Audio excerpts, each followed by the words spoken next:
A lot of technologies in cancer or in a lot of fields have lots and lots of promise and stimulate lots and lots of research, but when it actually gets to the patient, it takes a long time. And I'm going to give you an example of that from stuff we worked on back in the late 90s, actually, and early 2000s, and it's taken 2 decades until it's now standard of care. And similarly for liquid biopsy. Lots of money from venture capital has been going into companies in liquid biopsy, and also this week is JP Morgan, I don't know if you guys know about this, but there's a big symposium that's invitation only up in San Francisco that brings venture capitalists and lots of companies, and it stimulates lots of things. So you may see things in the newspaper over the next few days. So my disclosure is I led a team that invented a device to capture circulating tumor cells or other rare cells using immunomagnetic capture. This was actually licensed by a company called Illumina, which does next-gen sequencing. My licensing royalties were donated to a nonprofit so that I would be able to not have conflict and use other technologies in my laboratory. I currently have research agreements with Fluidigm, which is a microfluidics company, and Namocell, which is a single-cell microfluidics company as well. And I've had previous contracts which are expired now, but with Vortex Biosciences, which was a technique developed by Dino DiCarlo, and Google Life Sciences. I do not have stock in any of these companies. I wish I did, but I don't. No, I'm joking. Okay, so leading causes of death in the United States, number 1 is heart disease, but not too far behind that is cancer. And as all of you know, cancer is a highly complex set of diseases, but there's a lot of common physiologic characteristics and processes that go on. Basically, you get tumor initiation and local growth. If the cancer cells see an appropriate microenvironment, it will locally invade into the stroma and potentially invade into blood vessels and lymphatics. After circulating, components or cells may extravasate into bone marrow or distant organs and build a blood supply and develop what we call macrometastases. These can in turn go into the bloodstream and further seed and reseed metastases. And there are a lot of influences for this, and many of these are being studied here at Stanford. The immune system is huge, and there's a whole field called IO, or immuno-oncology. Microenvironmental biochemistry, oxygen levels, very, very important. We are actually have a hypoxia workstation that we are installing in our lab, and I know Mike Longacre and Mato Giacchi has done work in that area. There's different kinds of nutrients, and especially the mechanobiology of the stroma, how stiff the stroma is. Why is it that some metastases will develop in some organs but not others? And so again, the molecular phenotypes are that form metastases have a lot to do with the heterogeneity of the primary tumor. If you think of the tumor as having multiple different subpopulations of cells, only some of those will get into the bloodstream, and of those, only some subpopulations will metastasize. There tends to be a Darwinian type evolutionary process that affects the tumor cell metabolism, physiology, and drug sensitivity. If you treat someone with a drug and you kill most of the cancer cells, but not all, the ones that are left behind will start growing, and they will form another population of cells. And so we're always in search for real-time biomarkers for clinical care throughout the evolution of the disease. And as you all know, when patients die of disease, it's generally due to distant metastases. However, before the metastases are present, they may be residing in different places. Are they residing in distant organs, or do they have a privileged site, such as the bone marrow, which has low oxygen in it, or multiple sites? And then the next question is, how long do shed tumor cells stay dormant, and how do they reactivate? We know in pancreatic cancer, it's a very, very short time. Lung cancer, very short time. In triple-negative breast cancer, 2 to 4 years. In ER-positive breast cancer, patients come back 16, 20, 25 years after first being diagnosed with their disease. So the actual biology of the tumor and the microenvironment affects the reactivation, and there is probably something to do with the immune system, and now people are studying the microbiome as well, all the bacteria and other organisms in your gut. So when we treat cancer, we, as surgeons, treat local regional disease, meaning that the tumor, the primary tumor, as well as lymph nodes that drain it, potentially, or by doing sentinel node biopsy of those lymph nodes. Patients may have neoadjuvant or adjuvant therapy to try and either shrink the tumor and also for treatment of potentially unknown or occult disease in other organs. But I will postulate that, and there have been some data showing this, that drugs may act differently at different sites due, again, to variations in oxygen, pH, lactic acid, nutrients, and the mechanobiology of the stroma. Rakesh Jain, in some mouse models, had shown that metastases in the brain react very differently than, and not because of the blood-brain barrier per se, but than metastases in the lung or the liver. So back in 2010, I was honored to be mentioned in this article in Science talking about circulating tumor cells. Interestingly, Mehmet Toner's lab was also mentioned. He's a microfluidics expert at Harvard, and since then Mehmet and I have become very good friends, and we are both thought leaders on a recent collection in Lab on a Chip on cancer. But at the time that, the way I got into this is at the time that I started here at Stanford back in the 90s, we were using single gene markers for disease. A tumor, for example, a breast cancer was either ER positive or HER2 positive. We didn't connect the ER positive and HER2 positive. But we do know when you start connecting biomarkers, it gives you a more defined molecular phenotype. And so being in the right place at the right time in the early 90s, I was part of the team that pioneered using microarrays. And that microarrays are before next-gen sequencing came in, this was to look at gene expression. And we were able to profile the gene expression of breast cancers. And we defined multiple different subtypes, molecular subtypes of breast cancer. Luminal A and B, HER2 overexpressing, basal-like, which then became triple negative. This was also repeated in prostate cancer. It was repeated in multiple other cancers, the definition of molecular subtypes. And the multi-gene expression signatures from the primary tumor, we were very emphatic about publishing it open access. And from our data and some data that came out of the Netherlands, Oncotype DX was invented. And that was by Genomic Health, and I think a lot of you may use this in the clinic for breast cancer or colorectal cancer. There are also multiple other things, the MammaPrint, the PAM50 signature, that people are using to look at who might benefit from chemotherapy, adjuvant chemotherapy. And this is the example. The breast cancer is a 21-gene assay. Colon cancer is a 12-gene assay. However, risk stratification, saying who has a worse prognosis and should get chemotherapy, doesn't really help you inform your drug selection. And so currently, drugs are based on the primary tumor. So for example, if you have a colorectal cancer and you are KRAS wild type and it has EGFR mutation, you will go on an EGFR inhibitor. If it is KRAS mutant, you don't. And there are other things like that. But this doesn't take into account the evolution of the disease. Sometimes people have performed a drug challenge and then they rebiopsy a tumor and see the change in the biomarker assay. However, when we start looking at tumors, we tend to grind them up. And this is an example of the Battle of Waterloo. And we have Napoleon's armies, and we've got Wellington, and we've got the Prussians there. But when we grind it up, it looks like that. And we lose the granularity of tumors. And this is really important because this is a classic example of a garden variety breast cancer, if you can say there is one. The breast cancer cells are blue, and the stroma is, and the collagen is pink here in the H&E. And then this is a strongly estrogen receptor positive tumor. The estrogen receptor is stained brown, and it's in the nucleus. But the question is, which are the cells that are getting into the bloodstream and metastasizing? Is it these ER positive cells or these ER negative cells?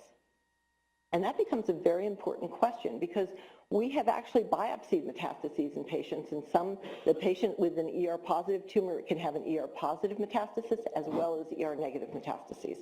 And a lot of work was done in the UK along this line in renal cell carcinoma and many other carcinomas looking about heterogeneity, and the field of single-cell analysis came in. And so then the question is how to account for drug selection pressures, and this is an example of you may treat a tumor with a drug, and then you've got leftover cells, but they will start to multiply. Again, this is a nice example of intratumoral heterogeneity. This is an example of a breast cancer with a PIK3CA mutation, and this was laser microdissected in this area, and it had a PIK3CA mutation exon 20. This area on microdissection is wild type. This area had a PIK3CA mutation on exon 9. So you can imagine if you do a core needle biopsy and you hit this area, this area right here, you may get a very different result than if you hit this area or this area. And this is only a 1 centimeter tumor. So as we said before, when patients succumb to cancer, it's generally due to metastatic progression. And we do know there's discordance between the primary tumor and biopsy metastases, discordance between different metastases, and you cannot practically and safely biopsy all metastases. This is a young woman who had a BRCA mutation and a triple-negative breast cancer and developed metastases widely over the body, and you can't stick a needle in every one of these to find out what the biomarker is as to what the best treatment is. We can do some scans. Here's an example when you use FDG PET. You can see metastases in the lung, and you switch to 18F fluoride PET CT, you can see metastases in the bone. So the field of liquid biopsy has come up, and this is basically using blood samples to look at cells or other tumor products in the circulation. And blood samples are nice because guess what? You can draw blood throughout the course of disease, you can treat a patient, you can draw more blood and see what happens to the cells. It was originally studied very intensely using circulating tumor cells, and more recently using circulating tumor DNA, which is also called tumor-derived cell-free DNA, which is a measure of tumor burden. Other things that are in the blood are also microRNA and extracellular vesicles. And there are multiple populations of these, exosomes, microvesicles, and apoptotic bodies. And this is a very important thing. Extracellular vesicles are not only secreted by cancer cells, but they're all normal cells in your body. It becomes a big signal-to-noise problem about what's a normal extracellular vesicle and what is a cancer-related one. However, it's being used, for example, in cardiac disease. They are injecting extracellular vesicles around the heart muscle to try and regenerate and stimulate stem cells around the heart. And it's being used in diabetes and sepsis and a lot of other areas. Okay, so there are multiple roles for liquid biopsy, and I apologize for this figure. I'm not a very good artist, so I took things from the web. This is going to be redrawn. This is for an article I'm writing with George Sledge in Nature Review Clinical Oncology, and it will be redrawn by the nature artist, but just bear with me. In fact, this was taken from a blood vessel that had cholesterol plaque inside. Anyway, if you imagine different components, such as CTCs and clusters of CTCs, ctDNA and extracellular vesicles, these can be used for screening and early detection of cancer. It can be used for surveillance of micrometastatic disease, almost like a CEA is used, where you basically treat the patient, there should be no more tumor, and you may look in their ctDNA to see if there is a rise in it. It's also being used in the treatment of distant metastases and response to treatment. Circulating tumor cells were first described by a resident, actually, back in 1869, and this is the picture that he drew, and this actually came from Stanford Library Archive. And he saw multiple tumor cells, subcutaneous nodules, that he saw both in the blood as well as in the patient. They are appealing because they're very easily accessible surrogates for a tissue biopsy. And originally, people counted CTCs and then later started characterizing them. they're very rare cells. You might see 10 to 20 to 50 in a tube of blood, or per milliliter of blood, I should say. And they're mixed among 10 to the 9th other blood cells, 10 to the 7th white cells. And so to find them, you have to make sure you're not confounding them with other cells. They contain picogram quantities of RNA and DNA, and they're fragile. They may break due to the hydrodynamic forces or from the cytotoxic effects of chemotherapy. And so the question is, what's a robust live CTC that will form a metastasis, and what is not? A long time ago, CTC counts were I'm saying a long time ago, this is actually in 2004 through probably the mid to late 2000s. Breast cancer, if you had more than, using the only FDA-approved device, which was an immunized device called the Cell Search, if you had more than 5 CTCs in metastatic patients, they did worse than patients who had less than 5. Prostate cancer was again 5. Colorectal cancer, interestingly enough, was a cutoff of 3, and lung cancer has been a cutoff of 5. Now, what's interesting about this is that the 3 sounds like, oh, what's the difference between 3 cells or 2 cells? But actually, this has been verified in multiple studies in multiple institutions around the world. Oh, the other thing is that when you add it to conventional imaging, it predicts progression much better than imaging alone. Okay. We developed a robot back in 2008, which used immunomagnetic licensing. Here's magnetic beads. We covered it with a plastic sheath, and we were able to use the right amount of motion through whole blood. So we took blood, put magnetic particles that would attach to a cell of interest, either an immune cell or a circulating tumor cell. And this is what it looks like with the magnetic particles in it. It was automated later by Illumina. We showed that using this and doing single cell analysis, we showed that circulating tumor cells were diverse. There were multiple subpopulations, that we did not identify any CTCs in the blood of healthy volunteers or patients with lymphoma, which is a non-epithelial cancer. And the other thing that was interesting is they were different than tumor cells from cell line models that are commonly used by drug companies for drug discovery.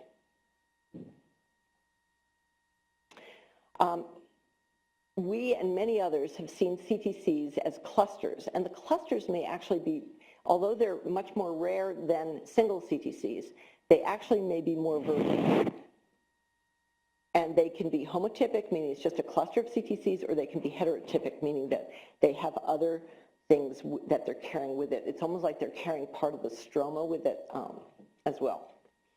We've also shown that hypoxia may potentially select for circulating tumor cells. And we found that when we took circulating tumor cells out of mice, we implanted mice with tumors, took the circulating tumor cells out, grew those and reimplanted them in mice, that they grew tumors in 3 weeks instead of 6 weeks that were larger, and they developed metastases much earlier. We've also been able to look at mutation testing in CTCs. So there are many CTC enrichment technologies. Immunomagnetic, there's filters, there's functional ways of doing this, and there's even devices that you put in through a cannula in the skin and leave in for 30 minutes, and transducers that they're looking at through the skin. And this is an example. This is back in 2016, all the different CTC technologies. There have now been probably about 3 or 4 more technologies added. One of the ones we started using, because we did not have to use a marker to isolate cells, was a microfluidic technology that was developed in the lab of Dino DiCarlo. It was something called Vortex. And by this, essentially, it was a flow technology where larger cells would go along the periphery, would marginate, and then they get into a reservoir, and they sort of go into this pattern, and then the smaller cells, which would be white cells and red cells, would go through the middle, and then you'd stop the flow, and the CTCs would come out. And using this, and another technology looking at DNA in the blood, we were actually able to look in colorectal cancer and look at different mutations in the CTCs compared to the ctDNA. And the ctDNA assays, most of the time the CTCs and the ctDNA agreed, but sometimes we found mutations in the CTCs that we did not find in the ctDNA, and other times we found mutations in the ctDNA that we did not see in the CTCs. And this was contributed, you can see George Poltsides and Brendan Visser and Jeff Norton played a large part in this study. And this has also been confirmed in lung cancer, that CTCs and ctDNA may be complementary. So the different components, there are other components people are looking at: circulating endothelial cells from the vasculature, circulating immune cells, and in particular myeloid-derived suppressor cells is a big area of research, and tumor-educated platelets. Other bodily fluids that are being studied is urine, saliva, tears, sweat, CSF, pleural fluid, and aqueous humor of the eye. The closer you get to the organ, the higher chance you have of finding it. The idea people are thinking about is you could go to your dentist's office, you spit into a tube, they look at the DNA, and they say, oh, you may have cancer. Now the problem is you won't be, at the time it may be detected, may be too small for imaging, so it opens a whole can of worms. So there's a lot of things that we'll have to go through before it actually becomes a reality. And then there's also something called platelet cloaking of CTCs, which basically makes them like stealth things. And the platelet cloakings are basically a physical cloaking. It evades immune surveillance and also inhibits the effect of chemotherapeutic agents. It also, activated platelets can inhibit NK cell function, and they may disrupt the cancer cell interactions. Tumor-educated platelets are something that has very recent, where basically the RNA inside platelets that are in cancer patients have been studied. And Tom Wardinger of the Netherlands was the person who first discovered this, and he looks at RNA sequencing and spliced RNA, and it's being used for specific tumor markers, pan-cancer diagnostics, companion diagnostics, and organ of origin studies as well. And in fact, his company, ThromboDX, was bought by Illumina. So again, liquid biopsy can be used for cancer screening, cancer surveillance, and treatment monitoring. We saw that a number of patients who had high circulating tumor DNA or CTCs prior to surgery, Brendan or George would do a metastasectomy in the liver, take the metastases out, and we'd see it drop to 0. So it was an R0 resection. However, in some cases, it didn't drop to 0. It stayed high and then started going. And in other cases, what was interesting is we found different mutations came out later, meaning that there probably was an occult metastasis somewhere that had not been picked up on the imaging. For any technology to be used in the clinic, you have to prove analytic validity. This means the accuracy of the test to measure the target of interest. So for example, if you're having a glucose measured here at Stanford and you go back east and you go to Duke and you have your glucose measured, it should be the same number. There's clinical validity, meaning the value of the test to predict the clinical outcome and whether the test does what it's supposed to be doing.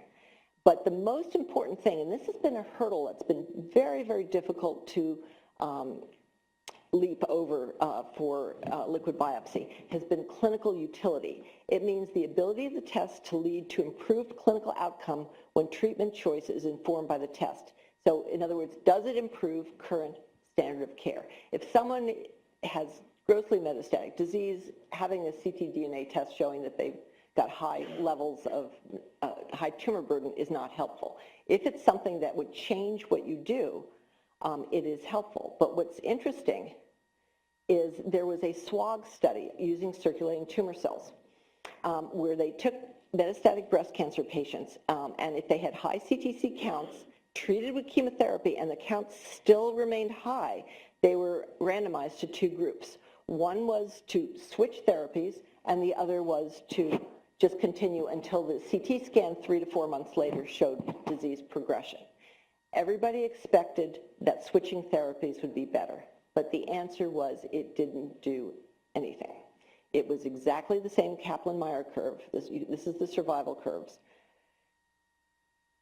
And there were several lessons learned. One was finding bad news earlier did not make it good news. That unselected second-line therapy is not very good. If you have one ineffective therapy, switching to a second ineffective therapy basically adds toxicity without improving outcome. And so essentially we need better drugs and better methods to predict which drugs will work at any given time point in the course of cancer. So one of the things that we have been interested in, and I'll mention this towards the end, is using liquid biopsy, which cell populations can we look at and to see whether they're in the patient and whether we can find drugs that are specific to those cell populations. And we're doing this in patient-derived xenograft models as well as circulating tumor cells. And we have already shown with our patient-derived orthotopic xenografts, this means taking breast cancers that are given by Dr. Durbis or Dr. Wapner in the operating room, Dr. Stone in the operating room, and putting them in the patient. Dr. Karen is now participating in this, and we're very excited about her joining the team.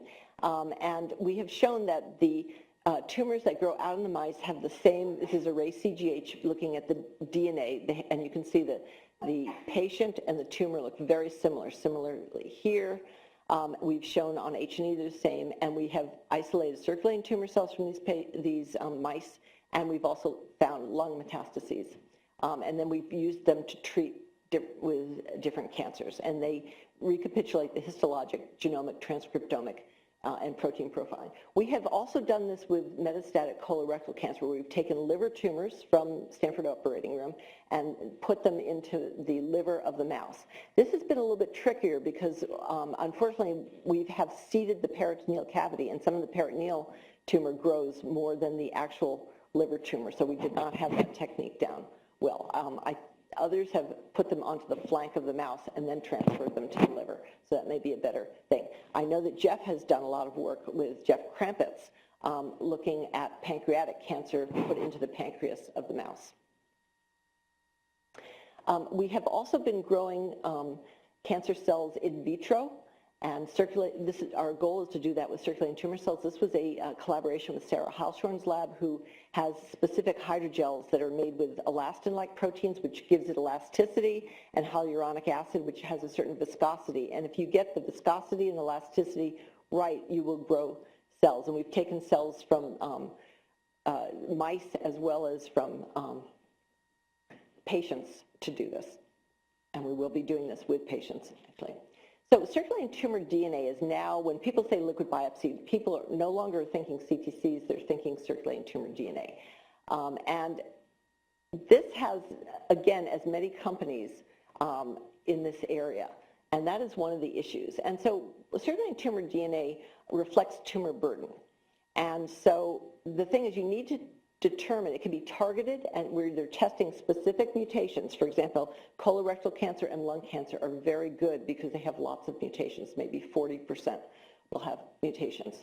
The problem is when you see a lot of mutations, sometimes it just indicates resistance to therapy. But there are some new therapies that have been using targeted resistant cells. And this is an example where multiple genes have been looked at, and the patient has had treatment, and then they go along, and then suddenly the tumor starts growing back. And you can see different metastases may grow back at different times. This is a colorectal cancer that had a patient that had lung metastases as well as liver metastases. It's now being used to monitor it and also for drug discovery. The issues or the obstacles with clinical implementation, I think this is what Jeff was talking about during the introduction, is that when you monitor, for example, with circulating tumor DNA, there have been several tests. This was one paper, but there's actually been about 3 or 4 papers, and now AstraZeneca is now using 4 different tests, one from Foundation Medicine and one from Guardant Health, and there are 2 other groups, one in the UK and one out of Johns Hopkins, where they're looking for how well do the tests, how similar are the tests. And it turns out if you just take the same genes, you find discrepancies. And the different platforms will give you different results. And there are multiple reasons for this. But this is a huge area that has been kind of slowing things down. So right now, the main test that is used is something called the COBRA VX, which is a V2, which is looking at EGFR mutations specifically. But there are other tests, and I don't know if some of you here have used the Garden test here or the personal diagnostic genomic health tests or the Foundation Medicine, Foundation 1 liquid biopsy test. But you will be hearing about it. There's also cancer screening that is being done. GRAIL is a company that came out of Illumina, as well as investments by Bezos and I think no, it wasn't Zuckerberg, it was Bill Gates. And they're screening tens of millions of asymptomatic people looking for early diagnosis of cancer. GRAIL just bought that ThromboDX looking at the RNA and platelets that we mentioned. And the problem is if you have false negatives and false positive rates, because even if your false negative rate is 0.01%, when you're screening millions of people, that's huge. So and the other thing that's even a bigger thing is that as exciting as circulating tumor DNA is, it only is helpful for about 40% of tumors.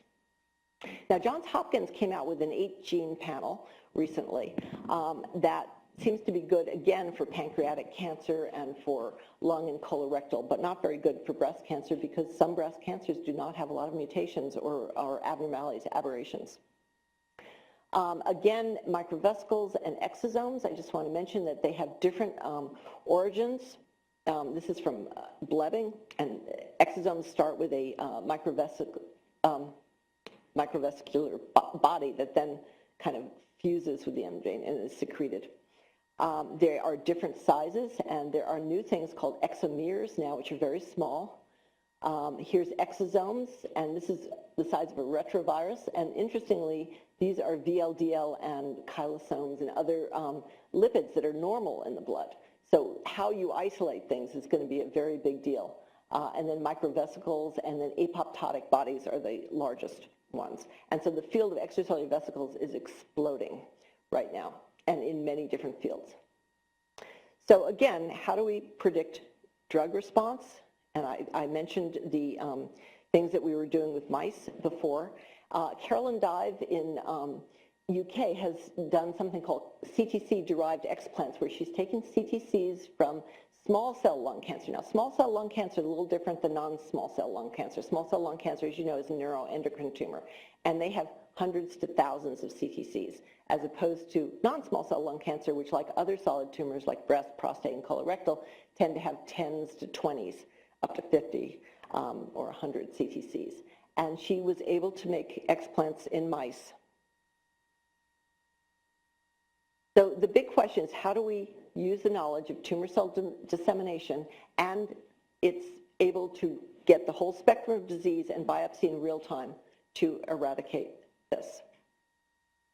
I've mentioned other areas. We are actually, I have an interest in microfluidics, and we've been playing with different microfluidic magnets and something called electrowetting on dielectric, which is, if you imagine a little checkerboard, and if you change a voltage on one of the checkerboards, a droplet of fluid will kind of have a lower what's called contact angle and move over, and you can move droplets around the checkerboard, and then you can merge them and you can split them. And we've used 2 different devices for doing this. And my hope is that we can actually put individual circulating tumor cells along with other immune cells or other things going on into these droplets. And I just want to just give you a little example of the droplet. Let's see if this will. And this is actually the fluid is with dye, and you can see the orange droplets going along, and then you will see more being released. So you can put in the different wells different reagents, live dead assays, you can put drugs in them, and then and that little shaking is mixing of things inside the droplets.